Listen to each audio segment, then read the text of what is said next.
Good evening everyone, welcome to knowledge account. WBSSC group সির exam যারা যারা দিতে যাচ্ছ তাদের সিলেবাসে কারেন্ট ইকোনমিক অ্যাফেয়ার্স রয়েছে, যেটা নিয়ে আগে আমি তোমাদেরকে ডিটেলস ক্লাস করিয়েছিলাম। WBSSC নিউ সিলেবাস জিকে প্লেলিস্টে তোমরা সেটা পাবে, যেখানে 5টা-6টা পার্টে তোমাদেরকে ক্লাস করানো হয়েছিল। Total A to Z current economic affairs তোমাদেরকে আমি ধরে ধরে করিয়ে দিয়েছিলাম। আজকে সেটার রিভিশন ক্লাস হবে। আমি এই সব কটা প্রশ্ন থেকে টপ 125 কোয়েশ্চেন্স তোমাদের এখানে যেগুলো বলবো, যারা যারা সেইভাবে এই টপিকটা পড়োনি তারা এই প্রশ্নগুলো অ্যাটলিস্ট ভালোভাবে দেখে যাও। কারেন্ট ইকোনমিক অ্যাফেয়ার্সের একদম বেসিক প্রশ্ন এগুলো হয়। গ্রুপ সিতে যদি ঠিকঠাক পরীক্ষায় তোমাদের প্রশ্ন হয় তাহলে এই ধরনের প্রশ্নই আসবে। তো চলো দেখে নাও কী কী প্রশ্ন রয়েছে, এবং যারা যারা অলরেডি টপিকটা তৈরি করেছো তোমরা কতগুলো উত্তর করতে পারছো দেখো। প্রথম, 2026 সালের বাজেট পেশ করার পর নির্মলা সীতারামন মোট কতবার বাজেট পেশের রেকর্ড করেছেন? মোট 9বার এটা নিয়ে বাজেট পেশ করেছেন আমাদের নির্মলা সীতারামন। কন্যাশ্রী প্রকল্প চালু হয়েছিল কোন বছরে? 2013।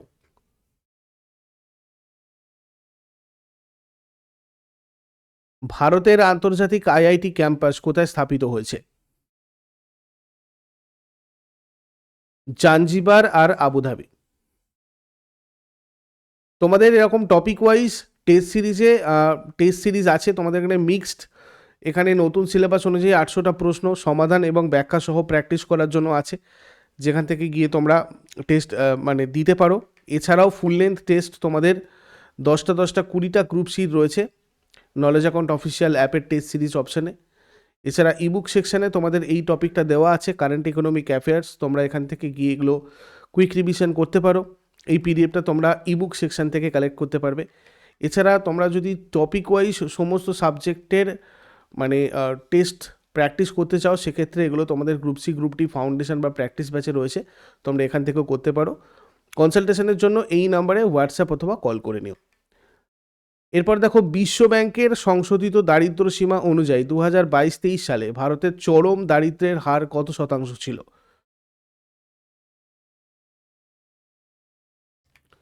5.3%। মোট নবীকরণযোগ্য শক্তি ও স্থাপিত সৌরশক্তির ক্ষেত্রে ভারত বিশ্বে কোন স্থানে রয়েছে? 3য় স্থানে। 1990 সালের পর থেকে ভারতে মাতৃ মৃত্যুর হার কত শতাংশ হ্রাস পেয়েছে? 86%। অনূর্ধ্ব 5 বছর বয়সী শিশু মৃত্যুর হার কত শতাংশ কমেছে? 78%। ভারত বিশ্বে কোন স্থানে আভ্যন্তরীণ বিমান চলাচল বাজারে অবস্থান করছে? 3য় স্থানে। 2025 অনুযায়ী ইকোনমিক সার্ভে অনুযায়ী টোটাল 164টা বিমানবন্দর বর্তমানে রয়েছে আমাদের ভারতের অপারেটিভ। 2025 গভর্নমেন্ট যে ইকোনমিক সার্ভে প্রকাশ করেছে সেই অনুযায়ী। নভেম্বর 2025 পর্যন্ত ভারতে মোট স্থাপিত বিদ্যুৎ উৎপাদন ক্ষমতা কত? 509.74 গিগাওয়াট। নভেম্বর 2025 পর্যন্ত মোট বিদ্যুৎ উৎপাদন ক্ষমতার কত শতাংশ নবীকরণযোগ্য শক্তি থেকে আসে? 49.83%। 2024 সালের তুলনায় 2025 সালে ভারতের মুদ্রাস্ফীতি প্রায় কত শতাংশ পয়েন্ট কমেছে? 1.8% পয়েন্ট।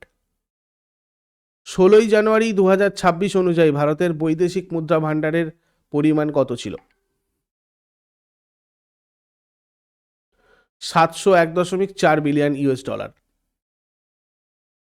নবজাতক মৃত্যুর হার কত শতাংশ হ্রাস পেয়েছে? 70%। অ্যাপার আইডির পূর্ণ রূপ কি? Automated permanent academic account registry. Paschimbanga budget 2025-26 মোট পরিমাণ কত? 3.89 লাখ কোটি। মাতৃযান প্রকল্পটি কিসের সাথে সম্পর্কিত? অ্যাম্বুলেন্স পরিষেবা। কোন প্রকল্পটি কর্মহীন যুবক যুবতীদের জন্য আর্থিক সহায়তা প্রদান করে? গতিধারা। এটা 2014 সালে কর্মহীন যুবক যুবতীদের মানে 1 লক্ষ টাকা পর্যন্ত আর্থিক সহায়তা দেওয়ার জন্য এটা তৈরি মানে চালু করা হয়েছিল আর কি। সবুজ সাথী প্রকল্পের উদ্দেশ্য কি? 2015 সালে লঞ্চ হয়েছিল।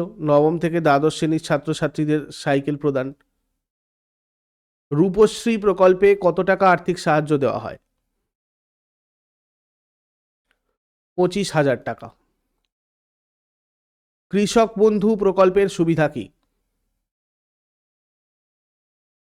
আর্থিক অনুদান আর জীবন বীমা। ঐক্যশ্রী প্রকল্পের অধীনে কোন শিক্ষার্থীরা স্কলারশিপ পান? সংখ্যালঘু সম্প্রদায়ের শিক্ষার্থী। এটা 2014 সালে লঞ্চ হয়েছিল।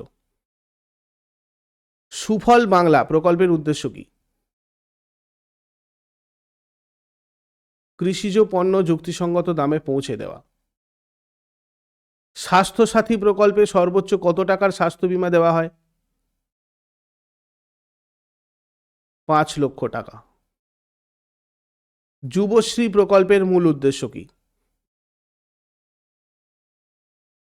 বেকার যুবক যুবতীদের মাসিক ভাতা প্রদান। এটা 2013 সালে লঞ্চ হয়েছিল। খাদ্যসাথী প্রকল্পের সূচনা কবে হয়? 2016 সালের 27শে জানুয়ারি। পশ্চিমবঙ্গ সরকারের কোন দুটি প্রকল্প এর আগে স্কচ অ্যাওয়ার্ড পেয়েছে? দুয়ারে সরকার ও স্বাস্থ্যসাথী।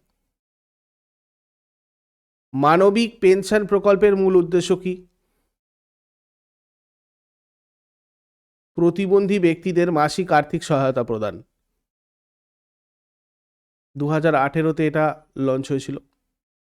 হাসির আলো প্রকল্পের উদ্দেশ্য কি?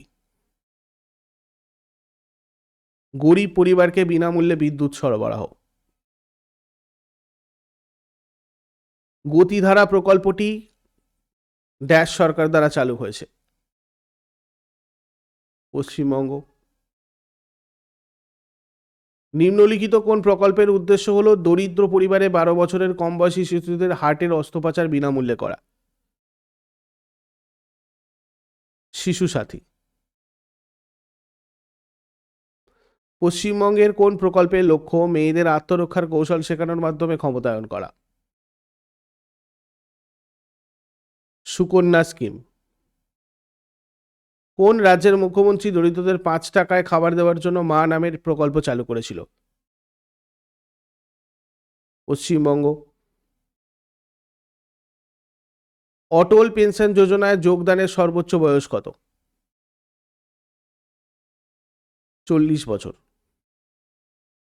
প্রধানমন্ত্রী উজ্জ্বলা প্রকল্প কোন মন্ত্রণালয়ের অধীনে বাস্তবায়িত হয়? পেট্রোলিয়াম আর প্রাকৃতিক গ্যাস মন্ত্রক। 22শে জানুয়ারি 2015 তারিখে প্রধানমন্ত্রী নরেন্দ্র মোদী কোন উদ্যোগের সূচনা করেছিলেন? তার বার্ষিকী উপলক্ষে জাতীয় কন্যা শিশু দিবস পালন করা হয়। বেটি বাঁচাও বেটি পড়াও।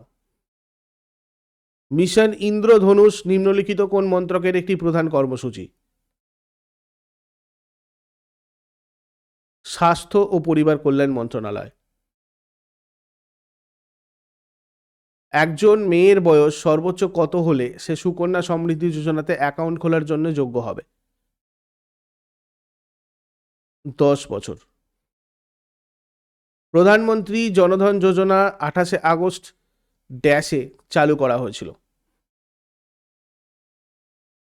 2014-তে। প্রধানমন্ত্রী সুরক্ষা বীমা যোজনা, প্রধানমন্ত্রী জীবন জ্যোতি বীমা যোজনা এবং অটল পেনশন যোজনা কোন সালে চালু করা হয়েছিল? 2015-এ। প্রধানমন্ত্রী মুদ্রা ঋণ প্রকল্পের অধীনে ঋণের সীমা 10 লক্ষ টাকা থেকে বাড়িয়ে ড্যাশ করা হয়েছে? 20 লক্ষ টাকা। সুকন্যা সমৃদ্ধি যোজনার মেয়াদ পূর্তির সময় কত? 21 বছর। প্রধানমন্ত্রীর উজ্জ্বলা যোজনা কবে চালু হয়েছিল? 2016 সালের মে মাসে। মেক ইন ইন্ডিয়া কর্মসূচির মূল উদ্দেশ্য কি? দেশে উৎপাদন আর শিল্পায়ন বৃদ্ধি। প্রধানমন্ত্রী উজ্জ্বলা যোজনার মূল সুবিধা কি? বিনামূল্যে রান্নার গ্যাস সংযোগ। স্বচ্ছ ভারত মিশন ড্যাশ তারিখে শুরু হয়েছিল? 2রা অক্টোবর 2014। প্রধানমন্ত্রী নরেন্দ্র মোদী ড্যাশ বয়সী নাগরিকদের জন্য আয়ুষ্মান বয়া বন্দনা কার্ড চালু করেছেন? 70 বছর এবং তার বেশি বয়সী নাগরিকদের জন্য আয়ুষ্মান বয়া বন্দনা কার্ড চালু করেছেন। 2014 সালে ভারতের প্রধানমন্ত্রী স্বচ্ছ ভারত মিশন চালু করেছিলেন কার জন্মবার্ষিকী উপলক্ষে? MK গান্ধী। আত্মনির্ভর ভারত অভিযান কবে চালু হয়? 12ই মে 2020 সালে। দ্য মেক ইন ইন্ডিয়ার কর্মসূচি কবে চালু হয়েছিল? সেপ্টেম্বর 2014। মিড ডে মিল যোজনা কোন মন্ত্রণালয়ের আওতাভুক্ত? শিক্ষা মন্ত্রণালয়। এটা 1995-এ চালু হয়েছিল। কোন ক্ষেত্রে কন্যাশ্রী স্কিমের জন্য পারিবারিক আয়ের সীমা প্রযোজ্য নয়? পরে সবকটা। কোন রাজ্যের মুখ্যমন্ত্রী রাজ্যের সমগ্র জনসংখ্যার জন্য স্বাস্থ্যসাথী স্বাস্থ্য প্রকল্প সম্প্রসারণ করেছিলেন? পশ্চিমবঙ্গ। স্নেহের পরশ প্রকল্পটি কাদের জন্য চালু করা হয়েছিল? পরিযায়ী শ্রমিকদের জন্য। নিচের কোন প্রকল্পটি 2020 সালে চালু করা হয়নি? কন্যাশ্রী। কম্পিউটার আর তথ্য পরিষেবা রপ্তানিতে বিশ্বের মধ্যে ভারতের অবস্থান কি? দ্বিতীয়।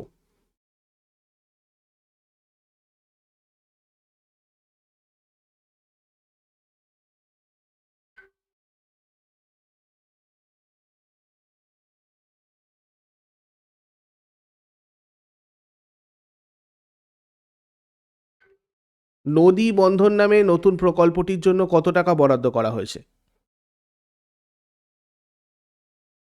200 কোটি টাকা। 2026-27 অর্থবর্ষের বাজেটটি কোন দীর্ঘমেয়াদী লক্ষ্যের সাথে সামঞ্জস্য রেখে তৈরি করা হয়েছে? বিকশিত ভারত @2047। 2026-27 বাজেটটি কোন ভবনে তৈরি প্রথম বাজেট? কর্তব্য ভবন। 2026 সালের কেন্দ্রীয় বাজেটের মূল চালিকা শক্তি বা ফোকাস কি?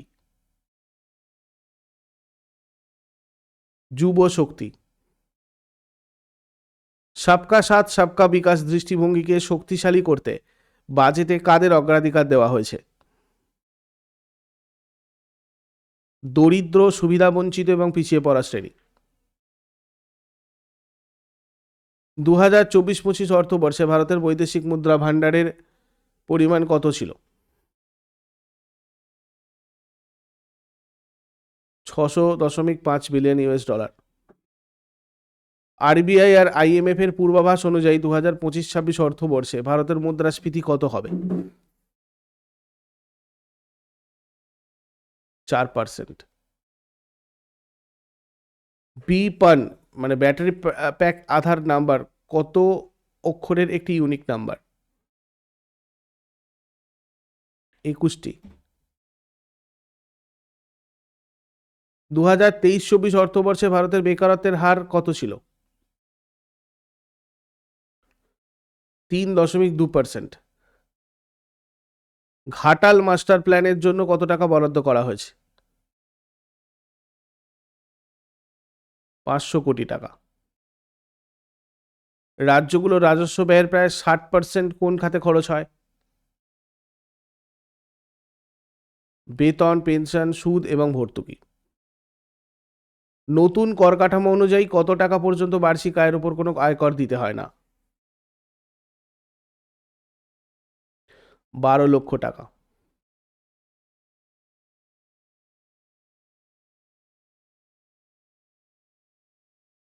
ব্যাটারি উৎপাদনের সুবিধার্থে নিচের কোন খনিজটির উপর আমদানি শুল্ক সম্পূর্ণ মকুব করা হয়েছে? পরের সবকটি। জ্ঞান ভারতম মিশন এর লক্ষ্য কি? 1 কোটি প্রাচীন পাণ্ডুলিপি সংরক্ষণ করা। 2025-26 সালের কেন্দ্রীয় বাজেটে ঘোষিত তুলা উৎপাদনশীলতা মিশনের মেয়াদ কত?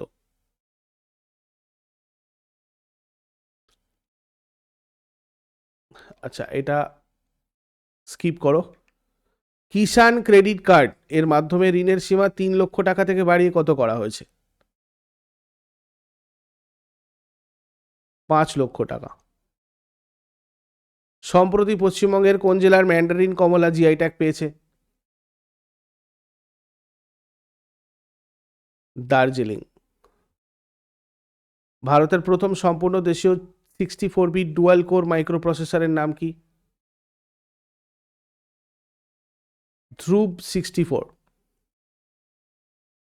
ডিম উৎপাদনে ভারতে বিশ্বের কোন স্থানে রয়েছে? ডিম উৎপাদনে ভারত দ্বিতীয় স্থানে।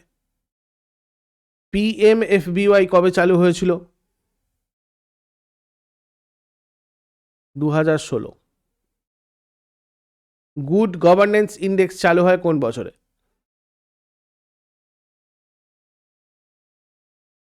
2019। স্টার্টআপগুলির জন্য সরকারি ঋণ গ্যারান্টির সীমা কত টাকায় বাড়ানো হয়েছে? 20 কোটি টাকা। ভেহিকেল টু ভেহিকেল প্রযুক্তিতে তথ্য বিনিময়ের জন্য কোন মাধ্যম ব্যবহার করা হয়?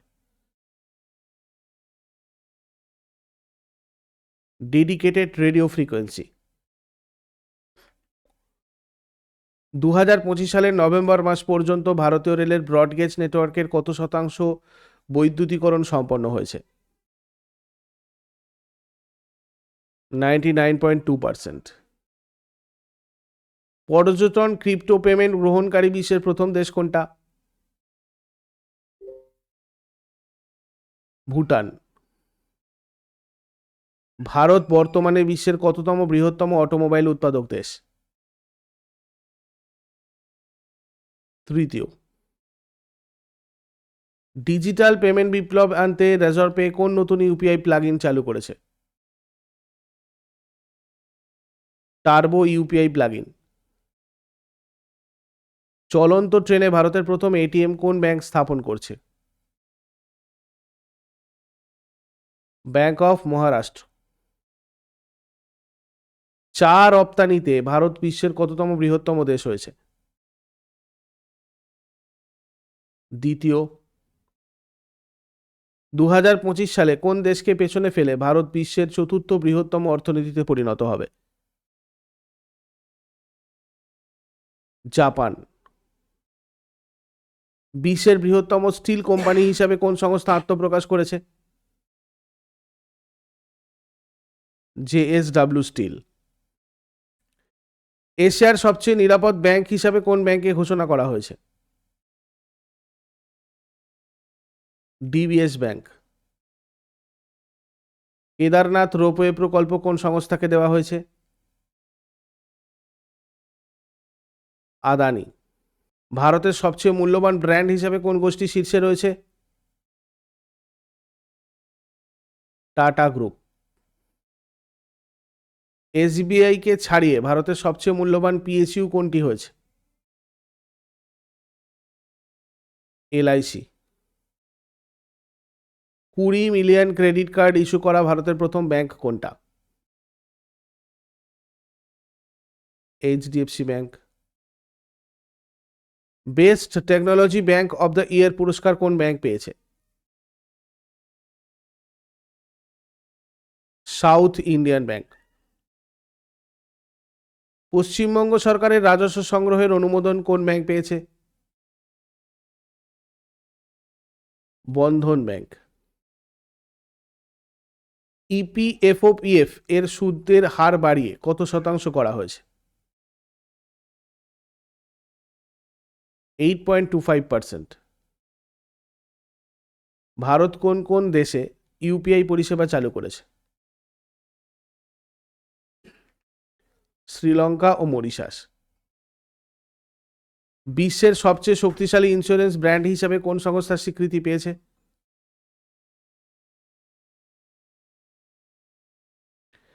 এলআইসি। ভার্চুয়াল এটিএম পরিষেবা কোন দুটি সংস্থা যৌথভাবে চালু করেছে?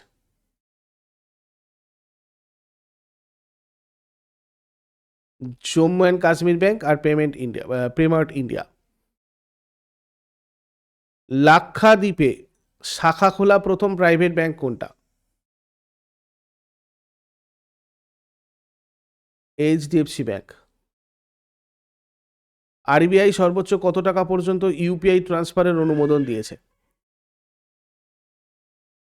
5 লক্ষ টাকা। বিশ্বের শীর্ষ কেন্দ্রীয় ব্যাংকার হিসেবে কাকে স্বীকৃতি দেওয়া হয়েছে? শক্তিকান্ত দাস। জাতিসংঘের মতে 2025 সালে ভারতের অর্থনৈতিক বৃদ্ধি কত হবে? 6.6%। কর্মশ্রী প্রকল্প মূলত কোন খাতে কর্মসংস্থান দেবে? কৃষি আর গ্রামীণ উন্নয়ন।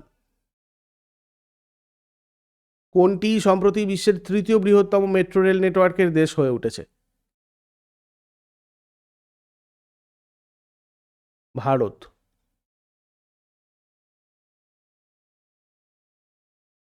সম্প্রতি 2024 সালের আর্থিক বছরে ভারতের কফি রপ্তানিতে কত শতাংশ বৃদ্ধি পেয়েছে? 45%। বিশ্ব অর্থনৈতিক ফোরামে 2025 এটা কোথায় অনুষ্ঠিত হয়েছিল? বিশ্ব অর্থনৈতিক ফোরাম 2025 দাভোসে। সেপ্টেম্বর 2025 অনুযায়ী রেপো রেট কত?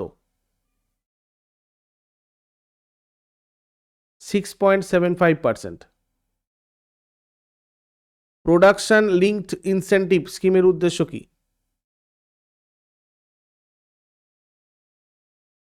দেশীয় উৎপাদন বৃদ্ধি। পিএম গতিশক্তি প্রকল্পের মূল লক্ষ্য কি?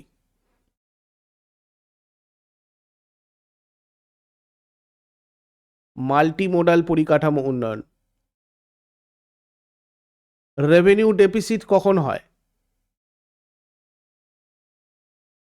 যখন রাজস্ব আয় রাজস্ব ব্যয়ের থেকে কম হয়। পশ্চিমবঙ্গ সরকার 2025-26 সালের বাজেটে নদী ভাঙন রোধ করার জন্য কোন প্রকল্প চালু করেছে? নদী বন্ধন। ভারতের প্রথম এআই বিশ্ববিদ্যালয় কোথায় প্রতিষ্ঠিত হতে যাচ্ছে? মহারাষ্ট্র। প্রথম বিমস্টেক যুব সম্মেলন কোথায় অনুষ্ঠিত হয়েছে? গান্ধীনগর, গুজরাট। 2025 সালের বাজেটে ভারতের গভীর মহাসাগর মিশনের অধীনে সমুদ্রযান প্রকল্পের জন্য কত টাকা বরাদ্দ করা হয়েছে? 600 কোটি। বর্তমানে কয়লা উৎপাদনে ভারত বিশ্বের কোন স্থানে রয়েছে? দ্বিতীয়। বর্তমানে বিশ্বের বৃহত্তম দুধ উৎপাদনকারী দেশ কোনটা? ভারত। ভারতের প্রথম সেমিকন্ডাক্টর চিপ প্ল্যান্টের ভিত্তিপ্রস্তর কোথায় স্থাপন করা হয়েছিল? রায়পুর। কোন রাজ্যের রাঁধুনি পাগল চাল সম্প্রতি জিআই ট্যাগ পেয়েছে? পশ্চিমবঙ্গ।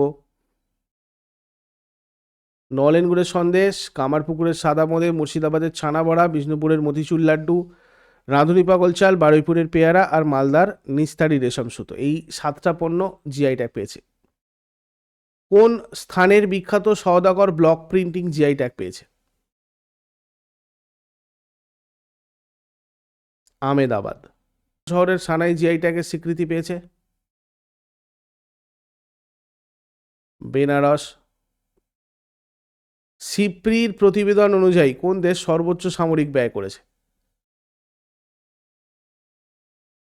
মার্কিন যুক্তরাষ্ট্র। কোন ক্যারিবিয়ান দেশ ভারতীয় ভ্রমণকারীদের জন্য প্রথম ইউপিআই পরিষেবা প্রদান করেছে? ত্রিনিদাদ ও Tobago. District led textile transformation উদ্যোগের নোডাল মন্ত্রক কোনটা? বস্ত্র মন্ত্রক।